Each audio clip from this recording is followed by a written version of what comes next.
Yes! Now this is gonna be a good week.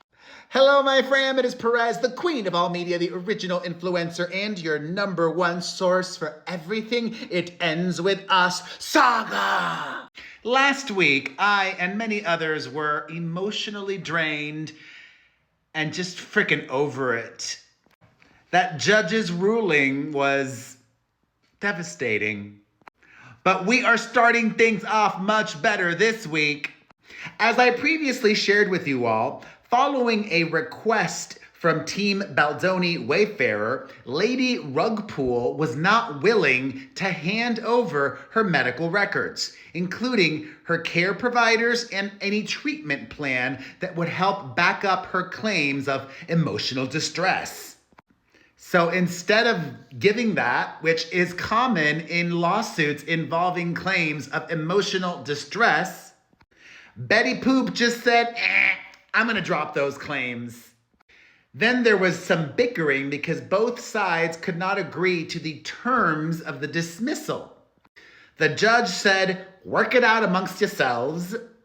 And today, they've finally reached an agreement with Baldoni coming out on top.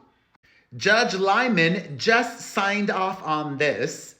The expert extortionist is dropping those claims with prejudice. That means the dismissal is done and final. She can't refile them at a later time. The judge wrote in his order approving this today, quote, the claims are dismissed pursuant to Rule 15 or the court's inherent power. I think the judge had a typo and meant to say of the court's inherent power with prejudice, with each party to bear its own costs and fees. So ordered, says Judge Lyman. Yay! Additionally, as I shared with you all last week, the Boone Hall baby filed a motion to compel the subpoena responses that she filed against the Wayfarer third parties. These subpoenas were sent to a group of Wayfarer employees, some current, some past, and Team Baldoni Wayfarer said, relax, chillax. They're coming, okay? Simmer.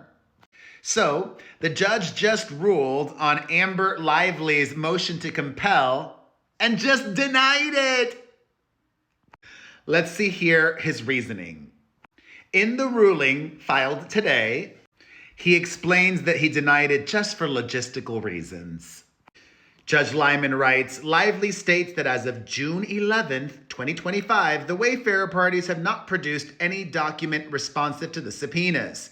The Wayfarer third parties state that they are still collecting documents and additionally argue that this court lacks jurisdiction to compel compliance.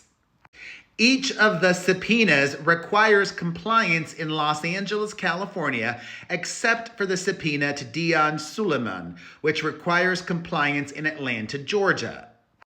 Federal Rule of Civil Procedure 45 states that the serving party may move the court for the district where compliance is required for an order compelling production or inspection. This provision protects the interests of non-parties over which the court may not have jurisdiction. Lively's motion is properly brought in the districts where compliance is required. The motion to compel is denied. Ha ha ha!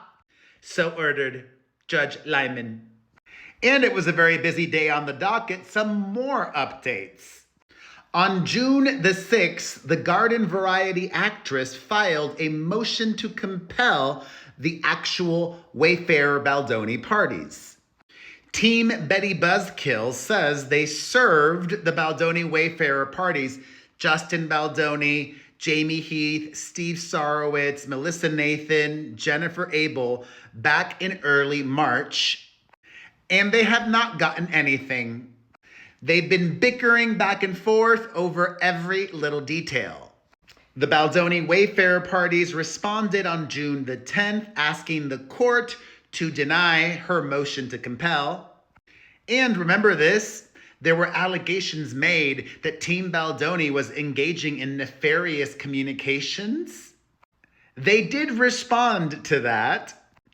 Quote, without citation to any evidence or even specifying the factual basis for their allegation, the Lively parties allege that they believe that the Wayfarer parties have engaged in covert tactics to communicate with third parties in a manner to avoid leaving a paper trail, such as by placing information in a draft folder or other email repository and providing a third party with viewing access to the folder or email, which enables the third party to view the information without leaving a digital trace.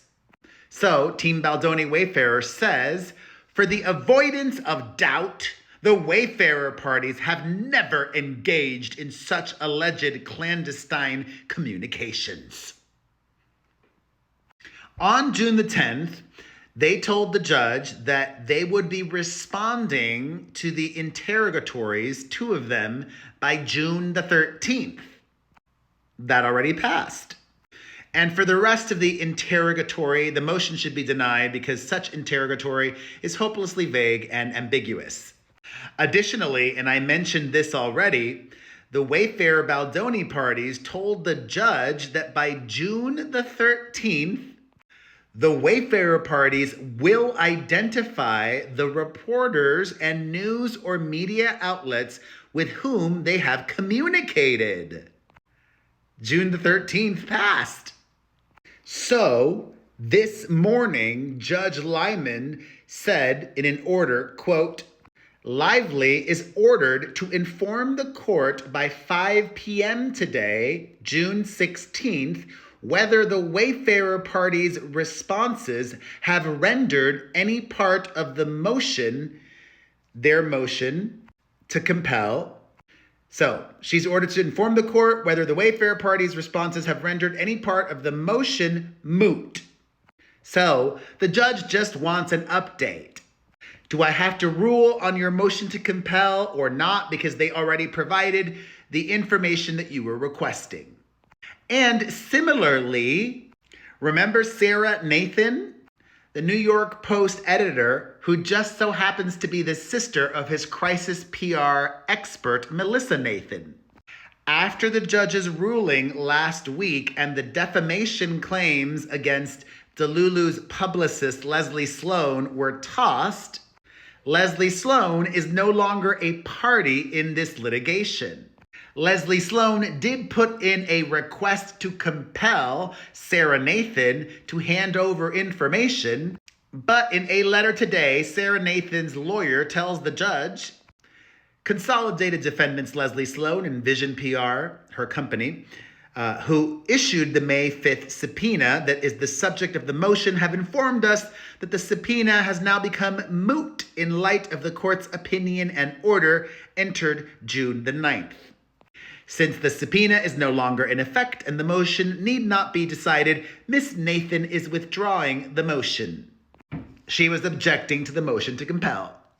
And hopefully today's wins are a sign of positive momentum going forward for Justin Baldoni.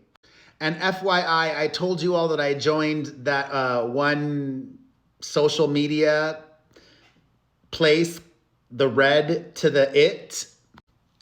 I got banned for breathing from a sub in support of her.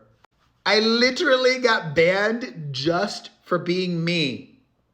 I said nothing that broke their community guidelines. They just didn't want my presence there. And I only showed up because they were talking smack about me and spreading lies. So I just said that's not true, and I got banned. Hilarious. All right, my fam, I am feeling good about today and things in general. And I am so thankful for you and your support and watching. Okay, I will see you in the comments. Let's discuss this and everything and anything, even if I didn't talk about it in this video. Let's chitty chat, you know where.